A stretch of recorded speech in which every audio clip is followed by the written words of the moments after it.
Bu gün sosial şəbəkələrdə qarşıma çıxan xəbərlərdən biri də kişilik bitirmi. Bəs bu xəbər hardan yaranır? Belə ki, Jenny Graves adlanan alim 2004-cü ildə apardığı tədqiqatda göstərmişdir ki, təxminən 300 milyon il əvvəl Y xromosomu öz təkamülünə başladıqda 1438 dənə gen olmuşdur. Lakin müasir Y xromosomunda araşdırıb görüblər ki, bu gün sadəcə onlardan 45-i qalmışdır. Yəni təxminən 97% genin Y xromosomu milyon illər ərzində itirmişdir. Bu düşüş həqiqətən təhlükəli görsənir. Deyəsən kişilik bitir. Amma qorxmayın, qorxmayın. Növbəti araşdırmalarda David Page adlanan alim göstərmişdir ki, 45-ə düşə bilər gen sayı, lakin artıq 25 milyon ildir hər hansı bir düşüş müşahidə olunmur. Və buradan bildirmişdir ki, stabillik var.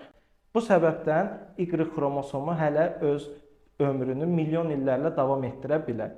Bundan əlavə olaraq həmin məqalələrdə Y xromosomunun təkamülünə başlamasının 300 milyon il əvvəl olduğunu deyirlər. Lakin növbəti müasir tədqiqatlar göstərir ki, Y xromosomu öz təkamülünə 166 milyon və ya 180 milyon il əvvəl başlamışdır.